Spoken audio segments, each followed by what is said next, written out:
I'm November Champion. I am very, very excited that all of you are here today. I'm excited about the work that we're going to be doing and the potential this has for our St. Louis community. I work for a large financial services institution in St. Louis that I did not get permission to say their name, but come get a business card and you can figure it out. But I have a lot of passion in this space. My job is all about digital accessibility and inclusiveness there. And I also volunteer for MindsEye as an audio describer. So really interested in the work that we'll get forward today. And we have 3 really great speakers to talk to you. And thank you, Paraquad, for hosting. Absolutely. This new space is gorgeous. It's very nice. It's really great to have that. And so I'm going to advance a slide and hopefully remember to do this the whole way. All right. And if you are tweeting or on Facebook, our hashtags today are hashtag ACAC, which stands for Arts and Culture Accessibility Cooperative, which is a mouthful, and Access STL. So the Arts and Culture Accessibility Cooperative seeks to create a resource for the community that will allow us to continually move forward through discussions and committed work to create a more inclusive arts and culture scene for our region. We believe that St. Louis's arts and culture community is for everyone, and that everyone deserves access to St. Louis' vibrant cultural landscape. Our mission is to empower our community to become more accessible to people with disabilities as visitors, patrons, artists, employees, and volunteers. The ACAC is a volunteer-based group that brings together cultural practitioners, people with disabilities, and disability advocates to share experiences and learn from each other to create a more inclusive community. We are dedicated to increasing arts accessibility in the St. Louis area and to facilitate a dynamic cooperative that strives to advance accessibility and inclusion across the greater St. Louis area. How can we create an inclusive environment? Oh, I didn't go forward. How can we create an inclusive environment for people with disabilities within our community's arts and cultural spaces? So first up, we have Christy Herzing, who's the Community Access Coordinator at Paraquad, where she manages the Accessible STL program. She has 13 years of experience working with businesses, like mine, government entities, and nonprofit organizations to promote the equal inclusion of persons with disabilities. Previously, she worked in the workforce development system as a change agent with the goal of creating equal employment opportunities for people with disabilities. She recently obtained her MA in Human Resource Development from Webster University, congratulations, and has a Bachelor of Arts in Communication from McKendree University. You want to get started? Sure. Well, good morning, everybody. I am excited that everyone is here, and thank you for bearing with us this morning with the wonderful door situation. We've had quite a morning. We're excited that you're here. I manage our Accessible STL program, and through that program, we provide a variety of services to different organizations, and in particular, I see a lot of familiar faces in this room, one sitting right next to me. On both sides, actually, I sat down and said, I think we're in trouble. They sat me between the two of you. So we work with several different organizations. We've worked quite a bit within the cultural institutions. We've worked with the Muni, we've worked with the History Museum, the Art Museum, and a lot of what we're doing is trying to figure out how do organizations become as inclusive as possible. So some of that may be looking at facilities or buildings to see what we need to do to make sure everybody can get in the door and everybody can access the facilities. But then the next piece is programming. So, that's important. The programming is as important to be accessible as it is for people to be able to get in the door. So we're providing training and education for staff and for volunteers to make sure that everybody is as comfortable as possible and that programs are becoming more and more accessible, and I love that we're seeing, more and more audio description in different places, and we're seeing sign language tours at the museums. So we're definitely seeing a huge increase in access for people with disabilities. So I think this is a really exciting time to be starting this discussion in a group like this. So again, thank you all for being here. We're very excited that you're here. Okay.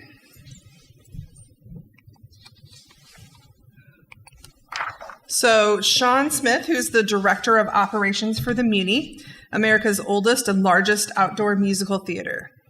He began his career as a member of the usher staff in 1986, probably when he was like an infant, eventually joining the full-time management team in 1997.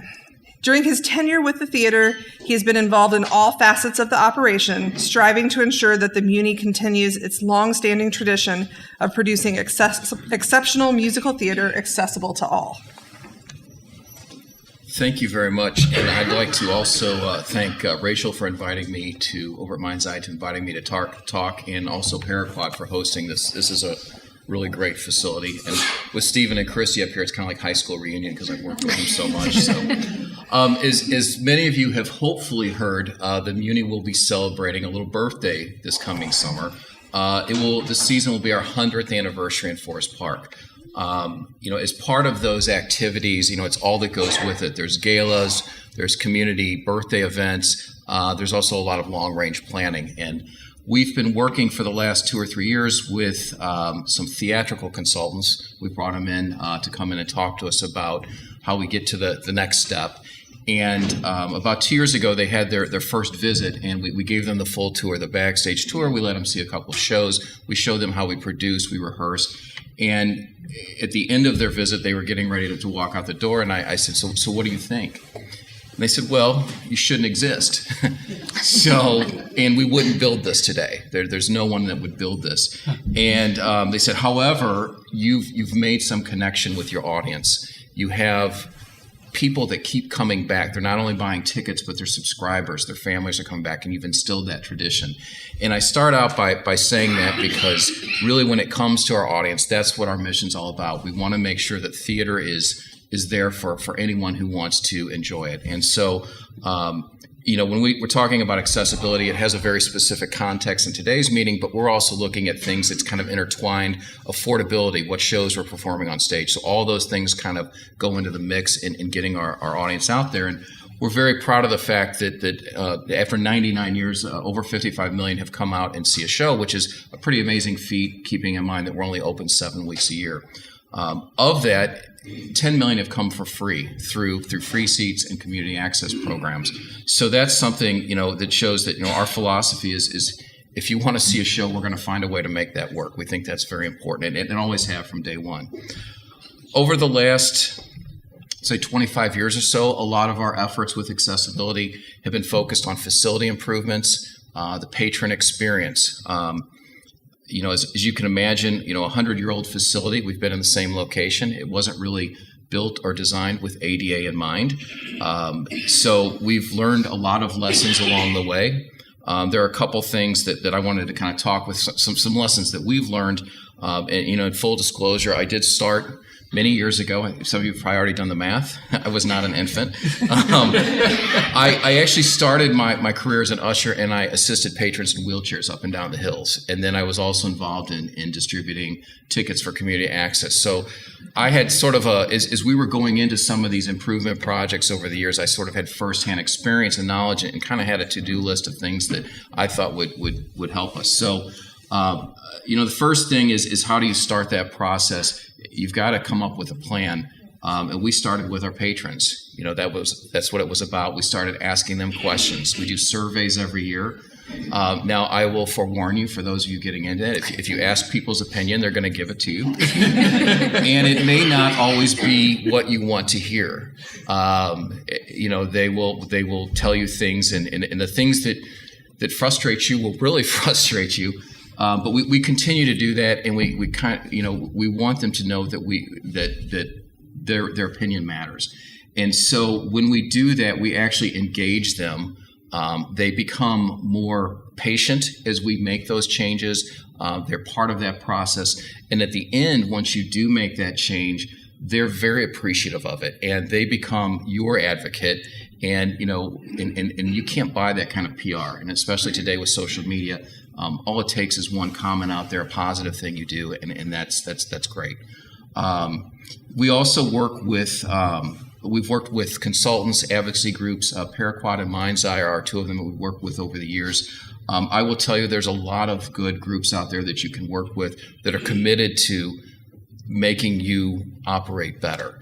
It's not simply just, there always seems to be a fear, at least there were when we started it, the finger pointing, and there's going to be a lot of bad press because you're not doing it right. And I think once you've committed to moving in that direction, I think people start to recognize that, and it will kind of propel you forward. So if you're like our organization, we are very small.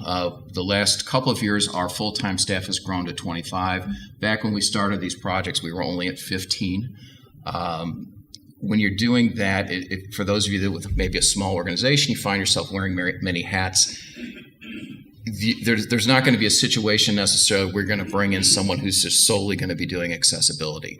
And what I've also found is helpful is reaching out to some of the other institutions to sort of share experiences, forums like this where you can open up and ask the questions that you're uncomfortable asking. I think those are all important. And then also in recent years, we've learned that, when it comes to accessibility, it's not simply just a checkbox. You can't check it off the list and then go on to the next thing. Your plan has to constantly evolve, and I'll talk about some examples of that. And then finally, I would say, as you're getting all these ideas, you're coming to a forum like this, you're making notes on that, is you need to start keeping a list. And that's been important for us. So anytime something's come up, it may not be something that we can get to right away because of a budget constraint, timing constraint. We're always going to have a season starting in June. So I've got about a 9-month window. I may not be able to get something accomplished. But if you have the list, then when the opportunity is there, you can refer back to that. I'm fortunate, since I'm doing facilities, that kind of ties in with some of our improvements. So if you're approaching this more from a human resources standpoint, maybe you need to sit down with your facility or operations people to kind of get that in the mix. There's two projects that are two components that we've done over the years I want to talk about, and then I'll talk a little about kind of the future. Back in 2001, we decided that we were going to reseat the theater. At that time, our theater was 12,000 seats. We had a wheelchair accessible seating area that was basically a pad. We pulled out a couple of rows and created a pad, and that was advanced then, right?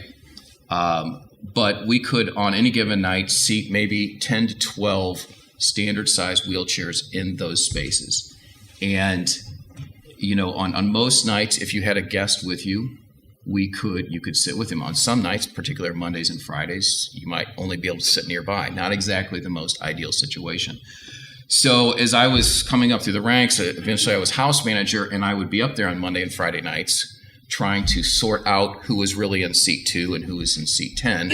And that was always going on. It always happened inevitably right as the downbeat of the show started. So that's always been on my list to fix. And so when we reseated, we internally met and we decided we were going to do it right. And we lost about 1,000 seats. We put accessible seating throughout the theater at all price ranges, including the free seats.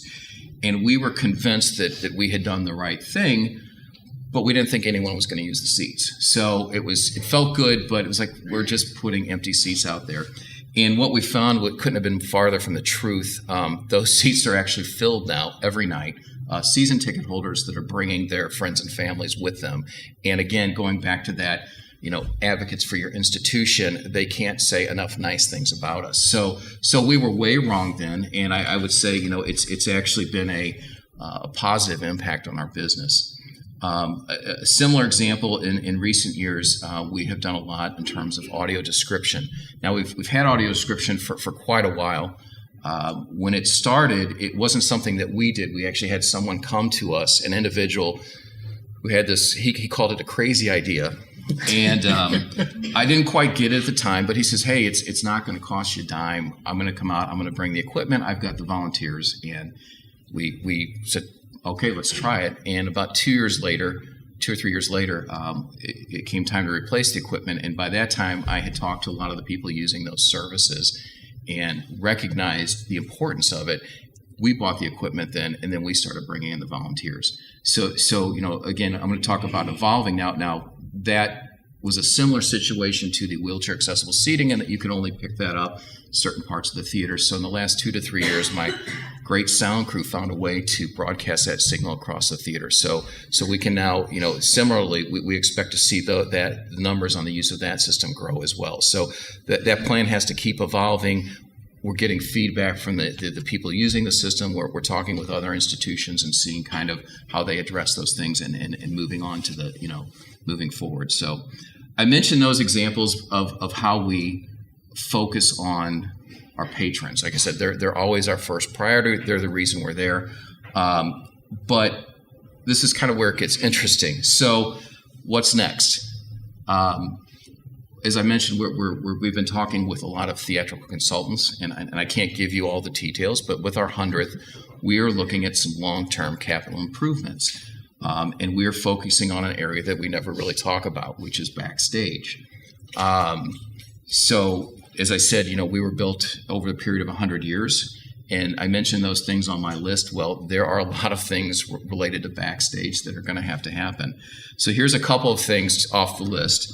Our orchestra pit, which has been there for a long time, was last reconfigured in 1968. We have our main dressing room building and our administration building were built in 48 and 49.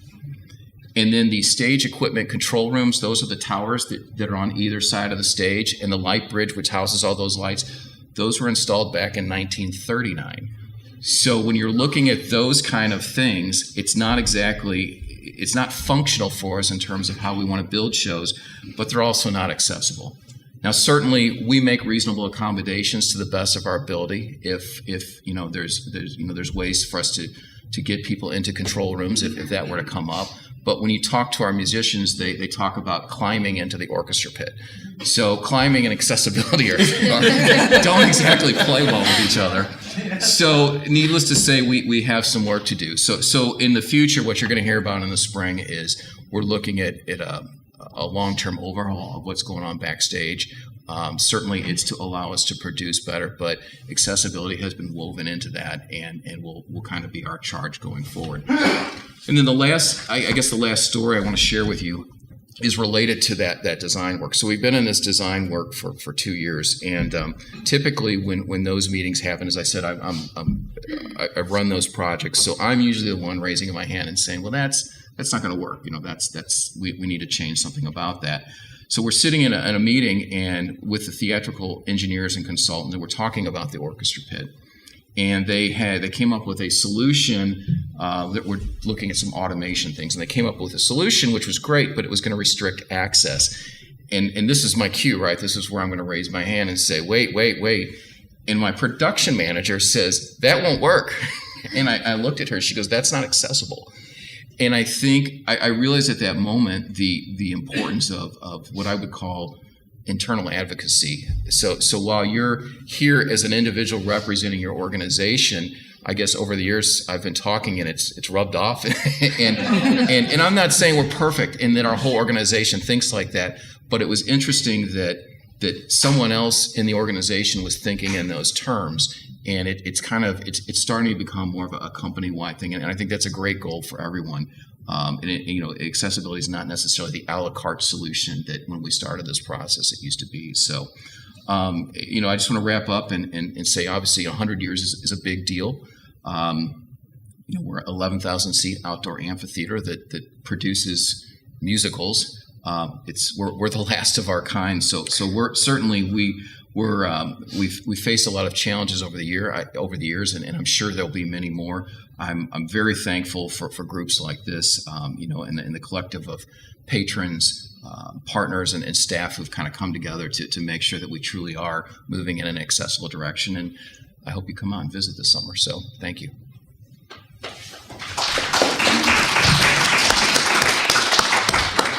Thank you, Sean. So next up is Dr. Steven Kissel.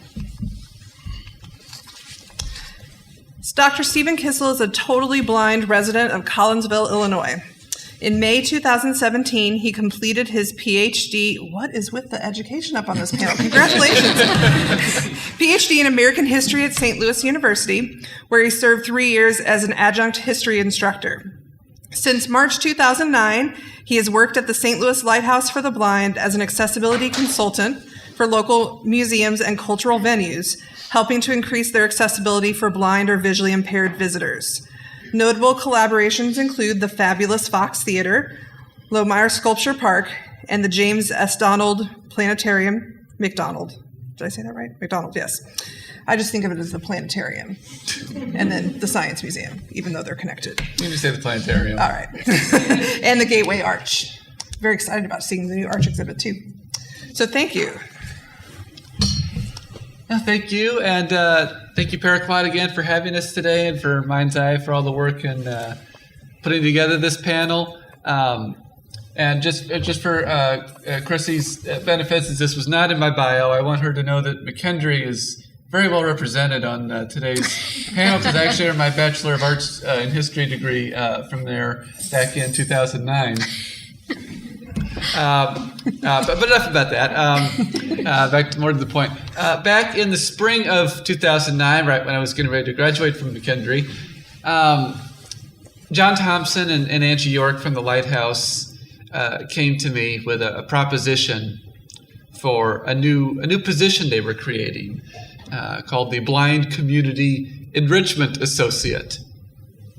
And at that time, this was still very much an idea, an evolving idea, because what it began as was basically an evaluation sort of job, where I would go out and I would visit major museums, theaters, fine arts venues, tourist attractions in the St. Louis area, and evaluate how accessible they were for visitors who were blind or visually impaired, and where applicable, try to offer some helpful advice on how that could be improved. Like I said, pretty much starting out as just kind of an evaluation, awareness sort of thing, and within less than a year, I think it was evident that this program was going to grow to be something much more than that, because we started to receive contacts back from the venues I had visited, asking for assistance in actually helping to develop and implement some of the issues and recommendations that I had raised when I initially visited. And it's a program that is still going strong today.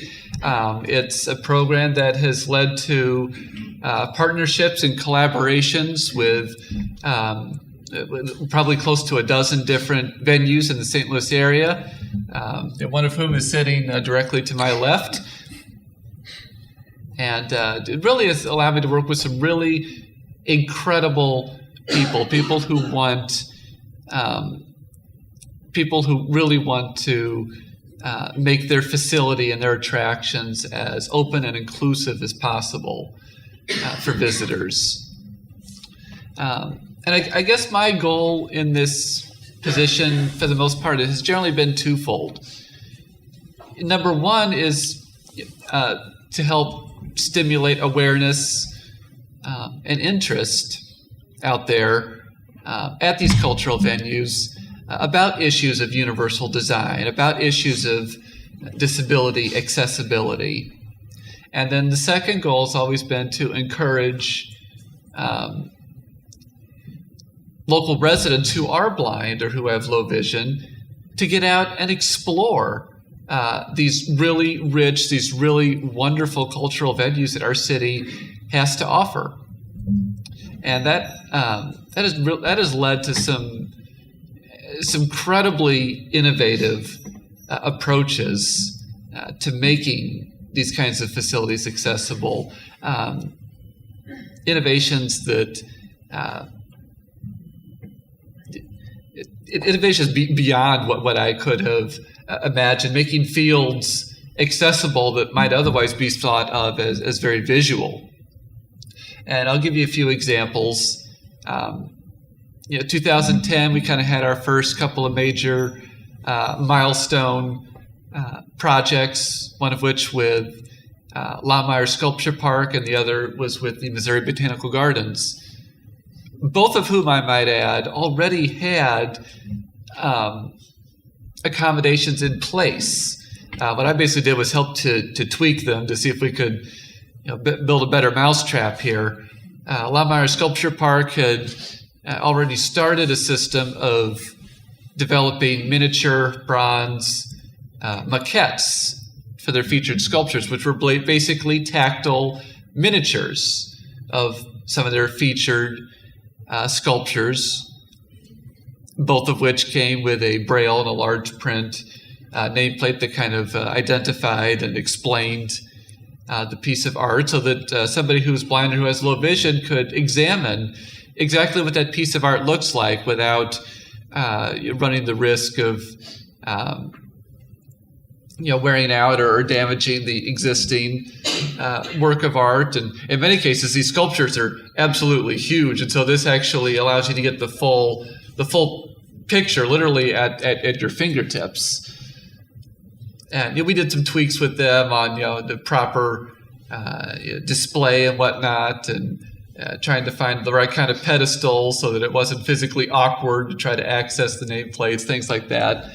But the idea was already there. We kind of helped them to kind of take it and really run with it. Same way with the botanical gardens. They already had a sensory garden in existence, still out there today. Very, very cool. If you ever get a chance to go out and check it out. But all the plants in there are geared to a multi-sensory experience, because they're in there either for their unique texture, their unique fragrance, or what have you. And I guess, and to make sure that people who are blind or low vision can understand what it is they're looking at, they had braille and large print nameplates.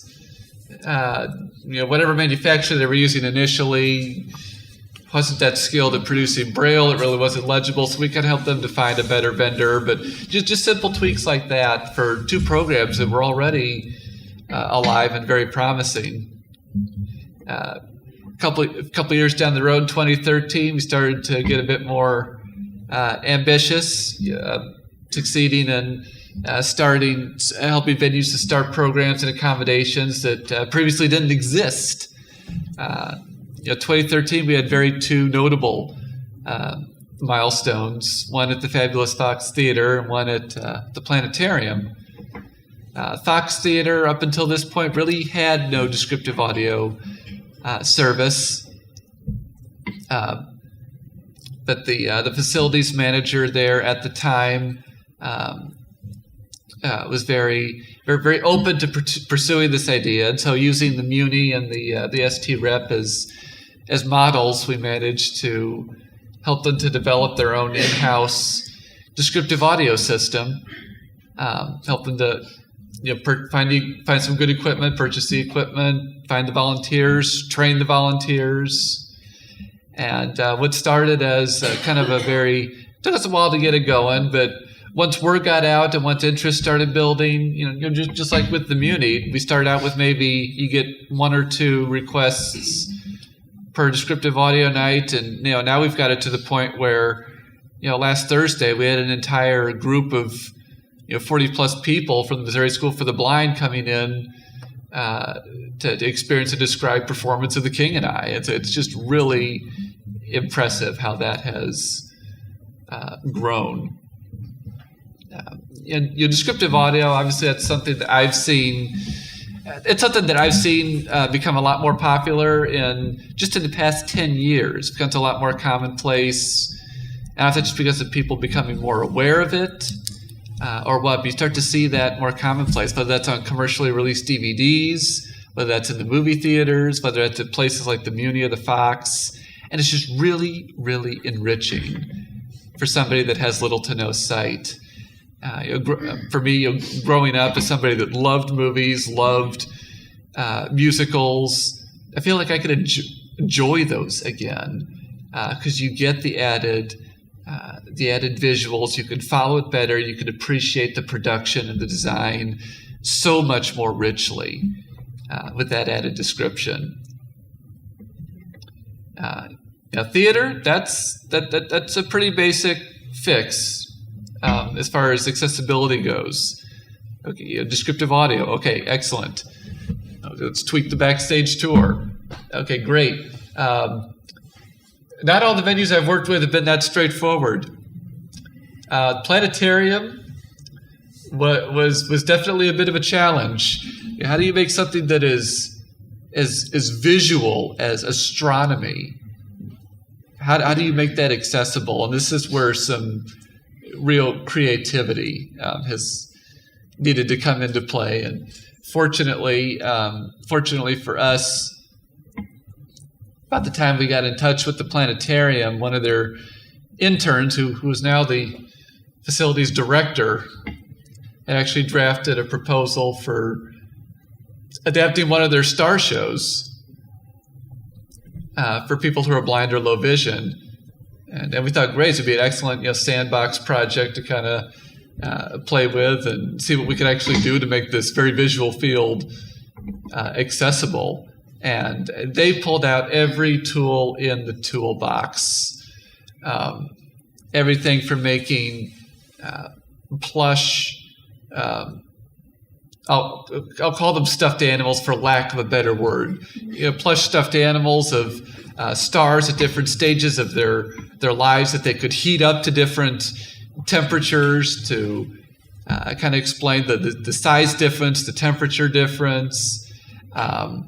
iPads that could enlarge the picture being depicted on the dome ceiling for people who had low vision. Tactile star charts. I mean, they pulled descriptive language. I mean, they pulled out every tool in the toolbox and really pulled together a really incredible program, one that's actually gaining national attention now. And like I said, the program continues to go. We're most recently started collaborating with places like the Gateway Arch, St. Louis Zoo on new projects there. And I could go on and on about the different places I've worked with. I could go on even longer about places with whom I have not been in direct collaboration that have made advancements on their own initiative. Places like the Missouri History Museum with their access tours, the AMC movie theaters, which now most of them seem to have descriptive audio. But I think the general takeaway from all this is that I think people are becoming much more aware across the board of the need to address issues of universal design, issues of disability accessibility. I mean, back in the 60s when some of these venues were originally built, and Sean kind of attested to this, accessibility really wasn't on anybody's radar screens at that time. It just wasn't something that was widely discussed. And even today, places that are still struggling with that's not necessarily a fault of their own. Sometimes that's just as simple as you don't know what you don't know. Which is why I think stimulating that awareness is so important. Having these conversations that we're having today is so important because it increases that awareness, and it starts to pull together. Can everybody pulling their ideas together, pulling their heads together to try to create as positive of an experience as possible for all visitors. And I think we're in an age now where that accessibility, those doors of opportunity are opening exponentially. It's been very incredible to be a part of. It's been very rewarding, and this has by no means been a one-man show. I mean, the facilities that I have worked with, like I said, half the key to the success of this is the openness of these facilities to exploring this, whether they had an existing accommodation, whether they had no accommodations at all, and going, what can we do to make this a more positive, engaging experience? had the pleasure of working with some really incredible people, and it's a program that I hope will continue.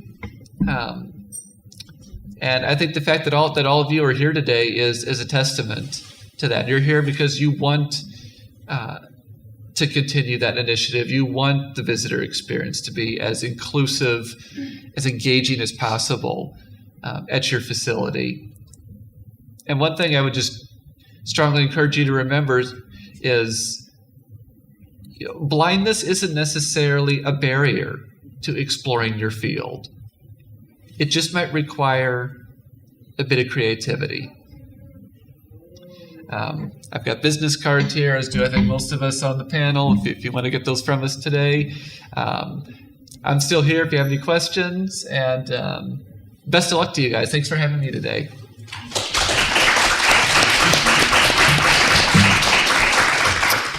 So now we have some time for audience questions. I know I have a lot, but I'll be not selfish and let you ask first. Yes. I was wondering, I'm deaf and sometimes blind people at theaters. I'm just wondering about, deaf blind. Do we have services for that? How is that getting accommodated? Okay, I'm going to repeat the question too for everybody so we can hear it and it's recorded on the video. So the question comes from someone who is deaf-blind or is deaf, and he's asking about are there any accommodations made at any of the venues that you know of in the area that accommodate for deaf-blindness? Turn it to you guys. Steven, you want to? I think this is a Steven question. Yes, I think so. Wow, that is a really good question, and that is a really good question. It is. Yeah. I don't know the answer. Actually, Wow. So while you think about it, I'll kind of share. Is I don't know an acceptable answer? I mean, that is an incredibly good question, and one that I think should be asked more often. But I do not offhand know the answer to that. I know that there are places like for example, one place I know that's being taken into consideration is the ongoing renovations down at the Gateway Arch.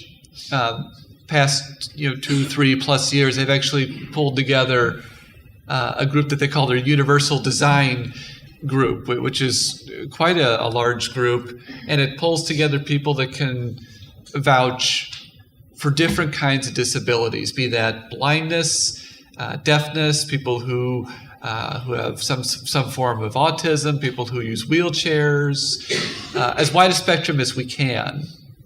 And we have met with everybody from the exhibit designers to the landscapers to the architects, and basically going over their plans with a fine-tooth comb to try to make sure that the plans that are being put into production are going to be as accessible as possible for people with different kinds of disabilities.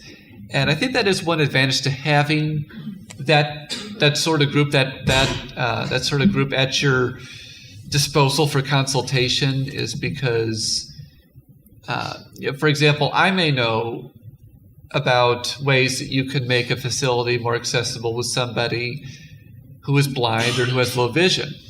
I might not be as learned on how do you adapt for somebody who is deaf or hard of hearing, for somebody who has a certain kind of autism, and we kind of, we kind of lean on each other. We learn from each other. We build on each other to try to make sure that one kind of disability isn't getting overshadowed by another. And hopefully the solutions that we have come up with when that museum opens next year, hopefully we will have achieved that. I don't know if that answers your question directly, but that's the one example. That's the best example I can offer at this time. Yep. Yeah, and I would add, so typically what I know of this space is that somebody might experience finger signing. I know of several theaters, especially in New York, that when they have audio describers, because I do that, I auto describe for different theater events, the audio description headset can be worn by the interpreter, who can then do the signing into the hand. I don't know why that isn't something that we could do today. If we had a patron that reached out that needed that, I'm sure that we could accommodate that. Okay, next question. So my name is Ellie Stevens. I'm here from Forest Park Forever, and I think we're at the beginning of thinking about accessibility through our organization, especially since so many of the institutions in the park have done such a great job with that. So my question might be one that you could answer, Sean. It's about the level of training that the Muni staff receives. Is there, and maybe Christy, you would have an answer to this as well, just about something that, the different degrees of training that staff could receive, or if there's something that everybody in the organization might want to be a part of, or if there are people within the group that might receive more specific instruction, awareness, training along those lines. Well, Christy is actually my trainer. We have, depending on the group we're talking about, it might, and depending on the level of training. For example, our crew that does the wheelchair assistance, we actually sort of internal train with them because we've got, those kids come back every year, so they kind of pass on what they learn. Their training is very specific, though, to our site. So, it's not necessarily something that they would go do elsewhere, but I know the Fox Theater has approached several of them, and then we'll bring those guys in to work down there for them because, of that experience. When it comes to interaction with the public in general, in that case, I can speak to it a little, but I'm certainly not an expert in that. And that's where I'm going to turn to someone like Christy at Paraquad. We've had her come down several times to talk to the usher staff as a whole, just about, as they're interacting with patrons, what are the right things to do? What are the right things to say? What do you want to avoid? And I think in terms of your setup with the volunteers you have, that might be a good first step for you. But it's really kind of on a needs basis. As we go through, if we identify here's an area where we can improve a little, 1 year we might do training for the ushers. The next year we're going to focus on a little something different because I've got some of those kids coming back, and I'm not sure what kind of turnover you have, but you have to factor that in. So about every 2 or 3 years we'll have them come back and talk to the crew as a whole. But as time has marched on, there's a lot more of us reaching out to other groups, and then also talking with, as we're walking around, like what Nicole does at the History Museum. I was over there the other day and I saw some things on the side that I'm making notes about. So I did. So you learn from other. You're asking the right questions and seeing what other places do. So I would say my answer to that question is similar to Sean. So we've worked certainly with the Muni. We've done a lot of disability awareness training, certainly for their ushers. And what we do with them is they have a certain night that the ushers come in for their annual training, and so we build in maybe 15-20 minutes into what they're already doing, so it's already existing. So that's what we do with them, but we've also worked with the Art Museum, the History Museum, and the Science Center. All 4 of the cultural institutions we've done some level of disability awareness training for, but ultimately it is the beauty of the program that I run is that we customize everything. So, for example, at the History Museum, Sarah, who is in charge of the education, so she has a lot of teachers, I worked with her and I developed a training for them on how to make their programs for, I believe it's K through 3rd grade. How can they make those programs more accessible, their education programs more accessible for kids who have disabilities? So what we did with that is we walked through the gallery space and walked through their program of what do they do and how can they make those pieces more accessible. So that was something that they needed. That was a little bit more advanced training for a very specific group. But we've also done, so we did some disability awareness training at the Art Museum, and our interpreter today, usually I don't point her out, but she was a part of the training.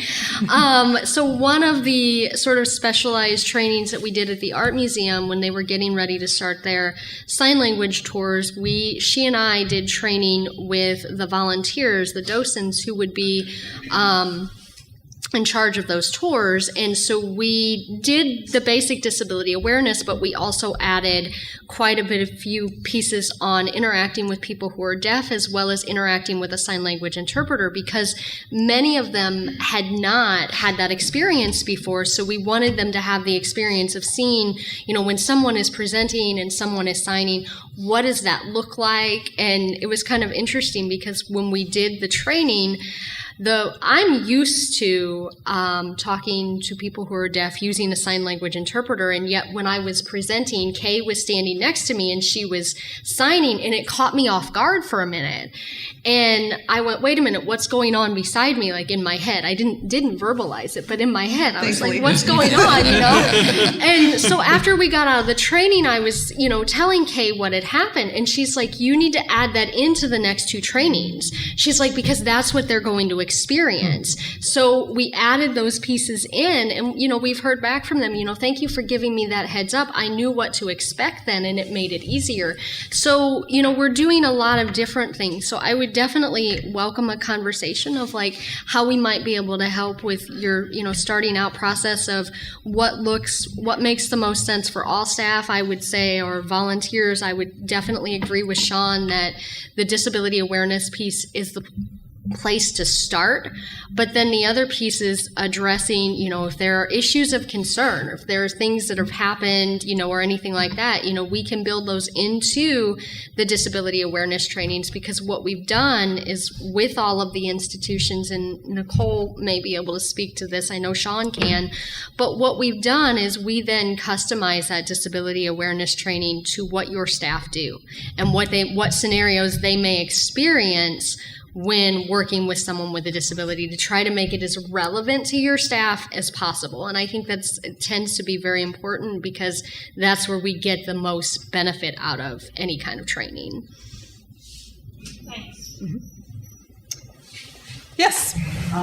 2 questions. Is your group the ACAC? Good. Are you meeting regularly, or like how is that? How is the group working as far as that goes?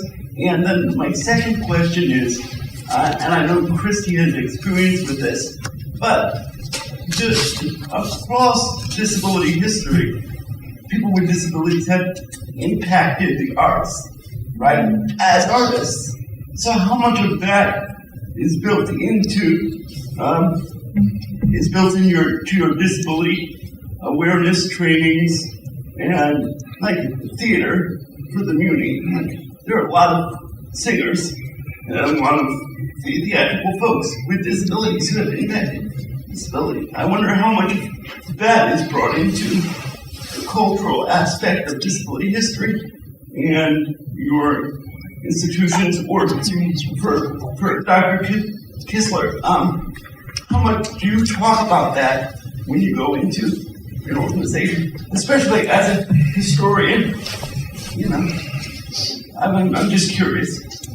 Okay, so there's a bunch of questions there. I'm gonna. I count to That 3. was way more than 2. You're clearly a liar. It's okay. So let's start with the first question, because I think I can answer that first question. So I'm going to actually advance a few slides ahead.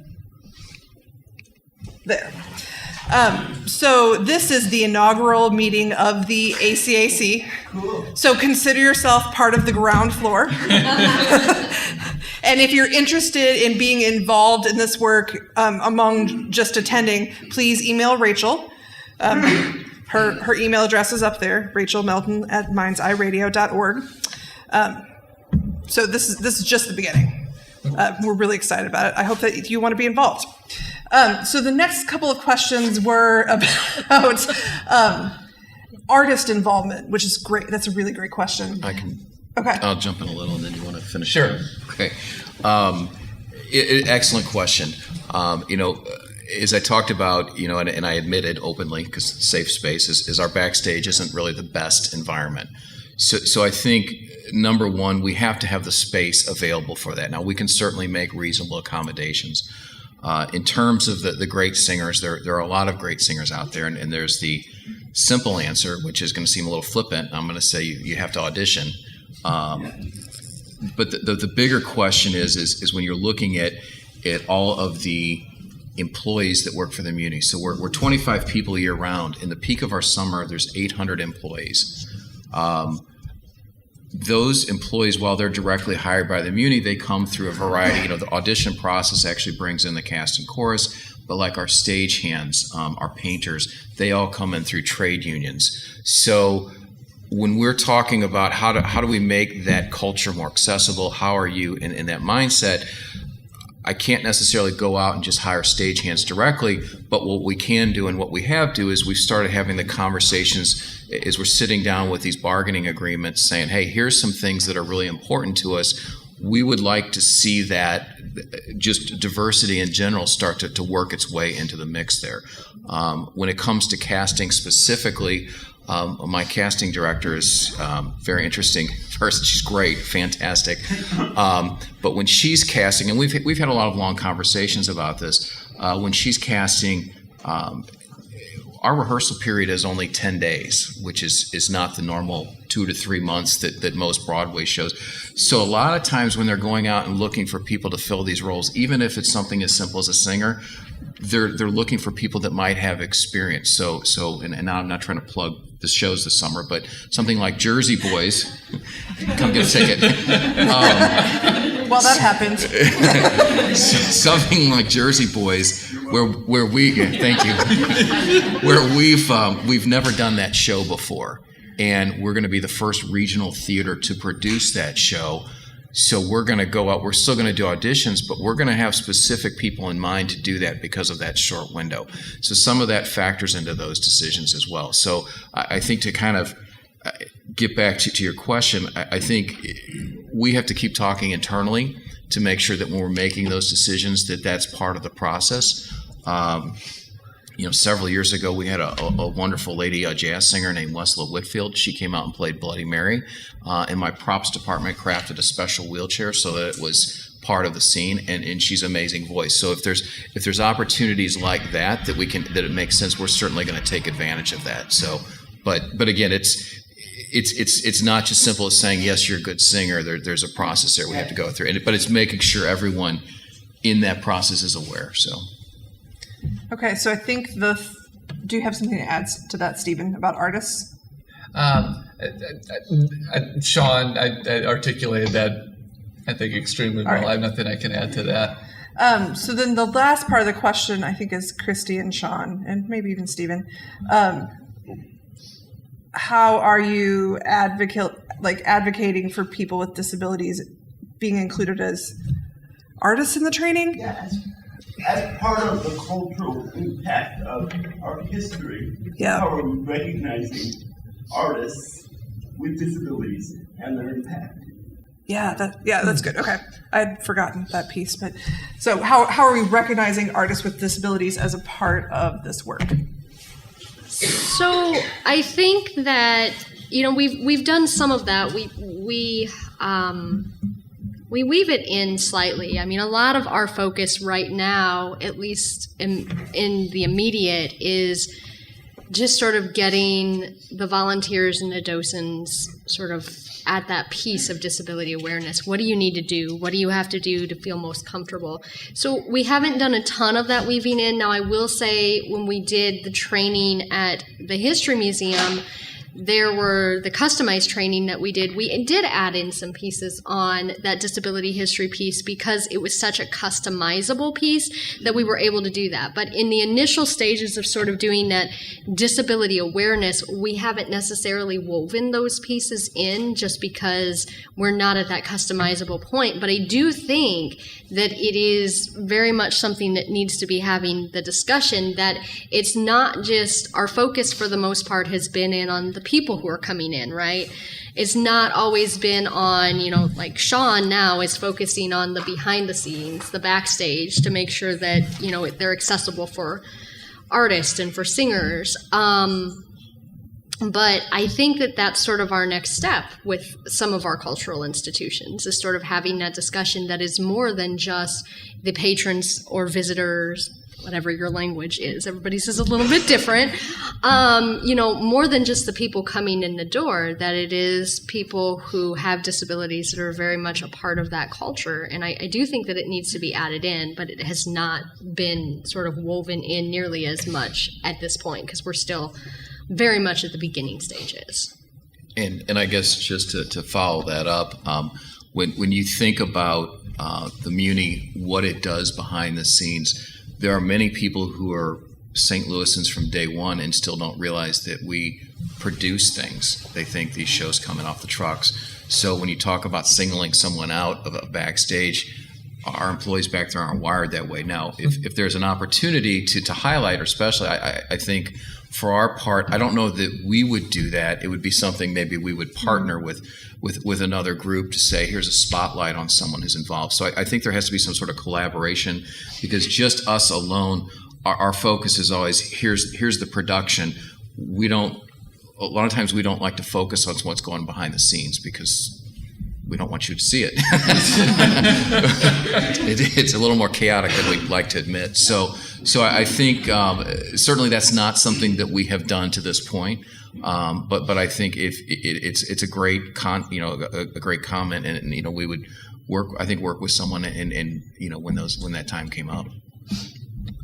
And I guess to echo what Chrissy has said, and to build on what Shana said, a lot of the collaborations and training programs of which I have been a part.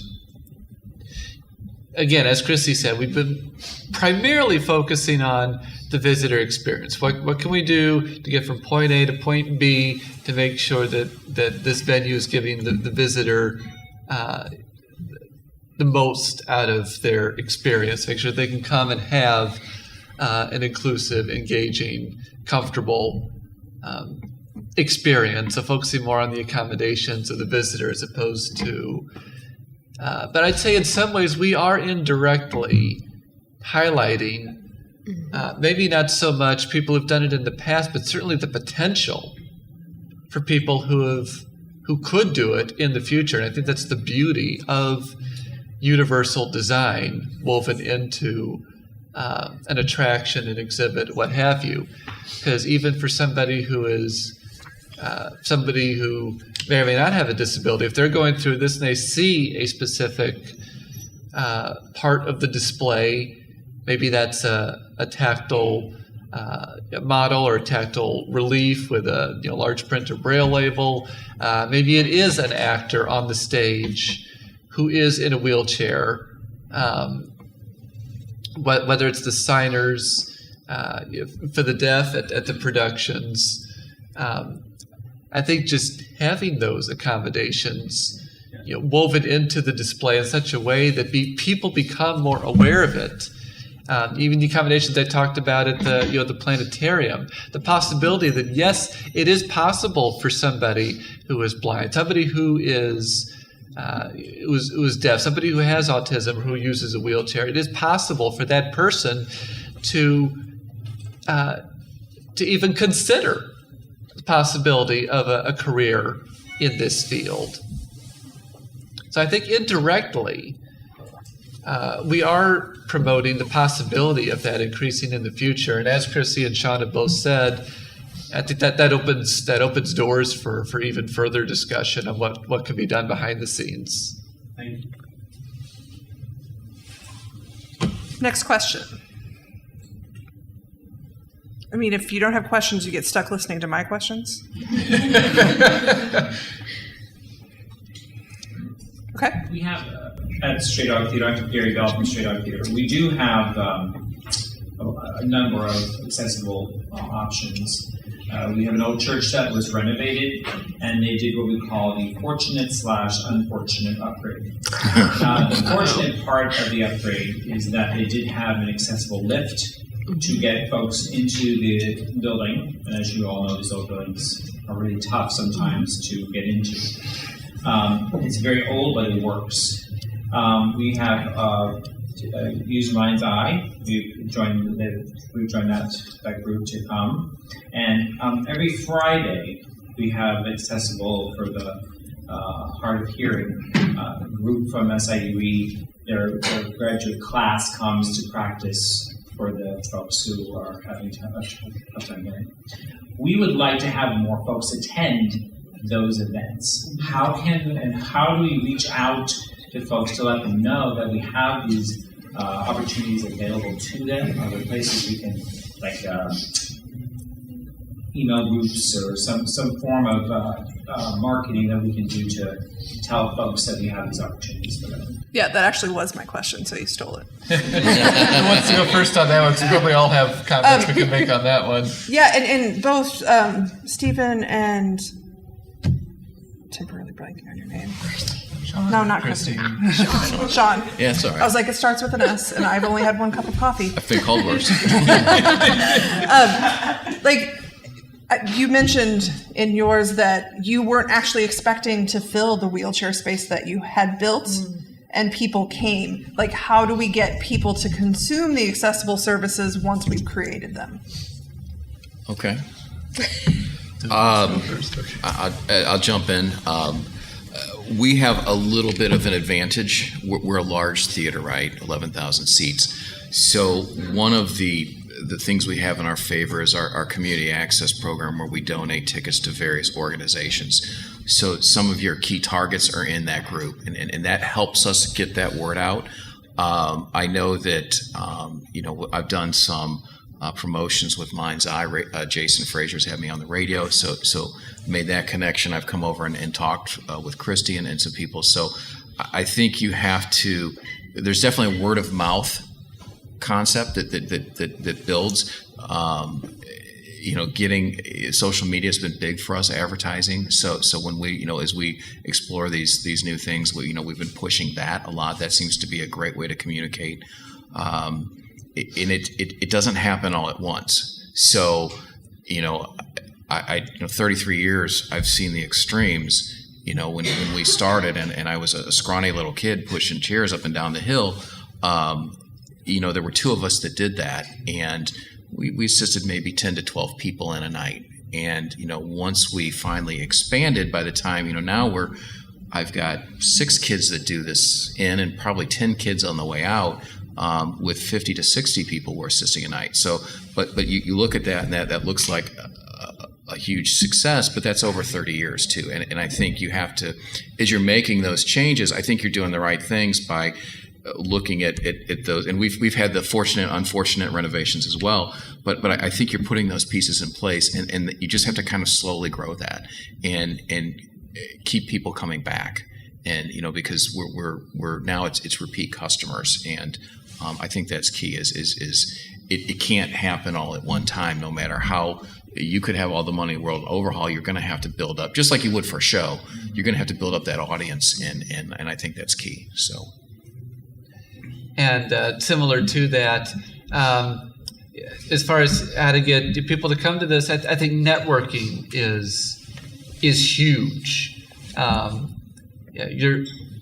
You're sitting in one such network right now. You're Paraquad and the different organizations represented here. I mean, just from the blind community alone, and the organization that I work for, the St. Louis Lighthouse for the Blind. I mean, we are in touch with our mailing list. Not only includes those that we serve, but also includes the Missouri Council for the Blind, which is a auxiliary of the American Council of the Blind. It includes MindsEye Radio, which reaches roughly 13,000 listeners, and so we try to get the word out as thoroughly as we can. And places like Paraquad, places like Deaf Inc. and other local institutions are going to be able to do exactly that. Help you get that out by word of mouth. Help people to become more aware of your service. And kind of like Sean, I've seen both ends of the spectrum as well. I think one that kind of sticks in my mind on that is actually the Fox Theater. That first season or two that we started doing the descriptive audio, those were a couple of rough seasons. We were working with, among other things, Angie's over there laughing. Among other things, we were working with trying to hammer out logistics of, trying to find equipment that was reliable, trying to figure out where can we put the describer so that you actually get good reception, but so that they're not disturbing other patrons in the theater, and just trying to work out little kinks like that. And for that reason, I think, like I said, the first season or two was a little rough. I think the important thing there is the venue. They kept at it. They kept advertising it. We kept reaching out to people who had come to try to get feedback on how can we improve this. Because you'll find sometimes that your patrons are going to be your best resource in terms of how are we doing, what could we be doing better. I mean, they're the people who use the services. They continue to be an invaluable font of knowledge for any venue I've worked with over the years. And so that was impossible. That was invaluable to getting the word out, keeping the interest alive. And sometimes it just takes a little patience. Like I said, those first couple seasons were rough, but once we got through the kinks, once people started to get in there and experience it at its best, it really started to take off. Like I said, we went from having maybe 2 or 3 people come to each described performance and sometimes having to cancel because nobody signed up, to, oh my gosh, we actually have to have 2 described performances for this show because Missouri School for the Blind or this other group wants to come and bring 40 people to it. Like I said, it takes patience is a virtue, patience and persistence, and good networking. One follow-up. I was going to say, when we do our advertising as well, I mean, anything you do for accessibility is a great PR piece as well. I mean, to be very blunt. So, absolutely. So when we do some of our marketing materials and that, or email blast, there's usually a blurb that's not just targeting people needing those services, it's targeting everybody, because inevitably someone on that list knows someone who might benefit from that. So I think that benefits you from a PR standpoint, but it also helps you get the word out too. So. Well, and the other thing to sort of follow up on what you were just saying is we always recommend, that in any of your marketing materials, you say if you need any accommodations or, whatever that language happens to be. If it is, number one, it's in your marketing materials, it's sending a message that people with disabilities are welcome in your facility. Absolutely. Number one. Number two is the website. Mm-hmm. Okay, so if you have a website, I highly, highly recommend looking at that to make sure, or having someone look at it, to make sure that it is accessible, because particularly for people who are blind or visually impaired, the website is the first place we're going to go. Mm-hmm. We're going to look at, if you have a restaurant, please make sure your menu is on the website, because it's great for us to know what, by the way, I have a visual impairment. I didn't say that before. So it's great for us to know, what you have available before we go. And then we don't have to hold up the line for 20 minutes getting all of the options. So those kinds of things, looking at, all of that stuff with the website, making sure that that's accessible, because the website today is almost more important because it's the first place people go. It is, while making sure you can get into a facility is important as well, the website is just as important, if not more, because it's your first piece of messaging. So if I'm using, whether it is Zoom Text, which is a magnification software, or maybe someone's using JAWS, which is a screen reading software, and I go to a website and I can't use it, or let's say I'm looking for the accessibility information of your facility, and maybe you have it on your website, but it's not in the space where I'm used to seeing it, which is usually under the Visit tab. It just usually is, but sometimes it's put in different places, and I have to hunt for it. But if it is there and I can find out that information quickly and efficiently, and I can use my software that I'm using, what that tells me is that you've given some thought to that. And what it tells me messaging-wise is that, once again, you've given some thought to accessibility. So I think that messaging piece is super, super, super important. The other thing I would say is that we at Paraquad, if you send us any information that you have that you want to get out to individuals with disabilities, we always post that stuff like on our Facebook pages and things like that, and it might reach a little bit more of the audience that you're looking for as well. I know we've done some of that with the access tours at the History Museum and a few other places. So that's another option. And I will say that website piece, because that's what I do for a living too, although Paraquad has a great service and will help you with making your website accessible, is that even though I don't have a visual impairment and I may not be going to the theater that day with someone that has a visual impairment, I check that because that tells me how much you care. It's a really big public statement about how much you care about this space. Can you speak briefly to what about a website makes it accessible? The two options that you chatted about that you use, why wouldn't you be able to use them on a certain website? What's kind of going on? So it has to be compatible. So there are, in November may actually be able to speak to some of those pieces better than I can, but there are certain codes that have to be put in to make sure that everything is compatible. So, for example, the screen reading software, if you use, probably the best example of this, and I'd be curious to know if you think this is a good example, but a lot of times what tends to happen is people will scan a document in and it scans it as a picture. And because when we look at the computer screen, when we're looking at it and we're reading it visually, we can see it, so we automatically assume that it can then be read. Well, since it scans it in as an image, JAWS, the screen reading software, is never going to read it because it's screened in as an image. So it'll just say blank, document. blank. And it's one of the easiest things for a developer to fix. But sometimes you come across web developers who don't know what that is. Yeah. And even just things like how your links are formatted, how the alternative text, which is how graphics will be identified, just things like that. I mean, and Christy, I'm sure you can vouch for this too. I mean, not all websites are created equal. I have seen the full spectrum here of website accessibility. And that is one thing that I tend to try to make sure I bring to the table whenever I'm working with any of these venues, because if you can't access the website, you've already lost the first battle, which is finding out about your venue. And just certain things like making sure is the contrast good? Is it simple enough? Is it too busy? Is the font large enough for people who have low vision? Are there too many moving parts? Things like that just make it a lot more accessible for people using adaptive software.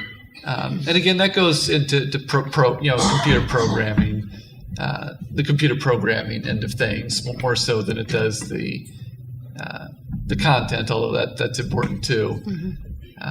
And sometimes that just requires your computer programmer sitting down. Sometimes that requires just knowing what are the most kinds of software and who makes them, so that you can go to those companies for resources. Okay, what's going to make this? What's going to maximize the efficiency with which our website works with, say, Apple's VoiceOver software or the JAWS for Windows software or something like that. And it doesn't have to be hard.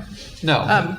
It especially when it's something that's new and scary to you, it doesn't have to ruin the overall look of your website, unless your website is light gray text on a white background.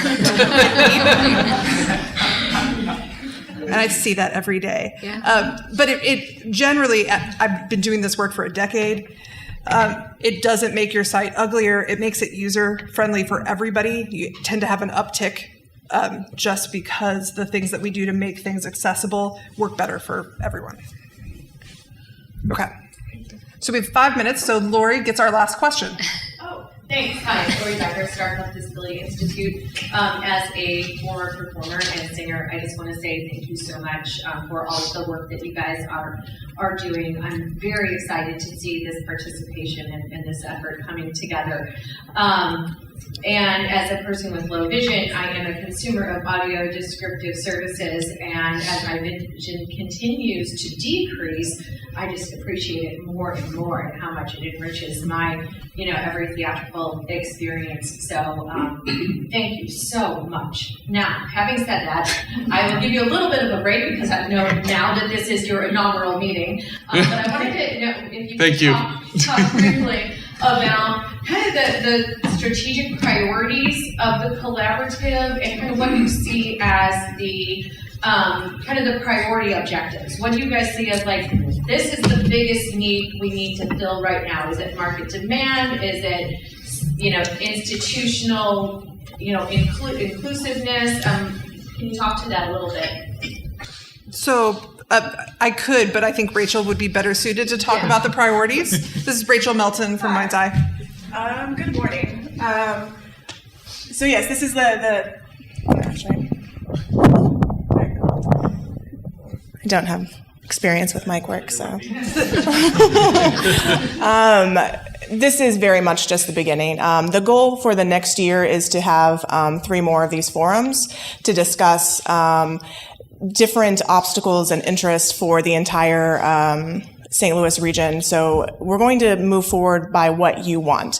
So the things that you're seeking to learn about and know about, that's what we'll focus each forum on. So starting out, the goal is to have this conversation and to keep having this conversation and to learn from each other. The next Arts and Cultural Accessibility Cooperative, I just got this official yesterday. Let me pull up the date so you can mark your calendars, is going to be March. I had this just up here. 21st. Thank you. At the Missouri At the Missouri History History Museum. Museum. And that will be at the same time, so it's going to be 8 a.m. to 9:30. The next discussion, we're going to look at specifics as to what accessibility looks like to get people in, and then programs. But moving forward, if you have something like web design, if that's something that you want to focus an entire forum on, then we can do that. We can take an entire discussion and focus on what it looks like to have an accessible website. So the goal is that we're all in this together, and that we're going to lead this discussion and this movement together. Ultimately, we would like to have a website. We'd like to be able to have people working behind the scenes to make this grow. But right now, for the first year, we're going to focus on these 4 forums to see what the needs in our region are. So if you have questions, if you have thoughts that you're like, this is what we would like to learn about, message me, send me an email, and we can formulate the next forums to focus on those topics that are most interested to your service, your organization, and your patrons. All right. I'll let November wrap things up. We do want to thank the audio description for people using it was provided by MindsEye, and the ASL interpretation was provided by Deafway Interpreting Services. Thank you all so much for coming. I think this was a really great conversation. I know we had other questions we didn't get to, which means that we need to be having these discussions more.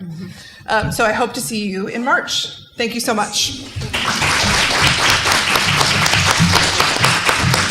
There is also a Facebook group that I just started yesterday. Probably if you're on Facebook, come find it. So the goal for that is that between these forums, we can keep having that discussion happening. So join the group. If you have a question, if you see something that you think is interesting, post it, share it, so that in between these forums, the conversation doesn't stop. Thank you so much for coming.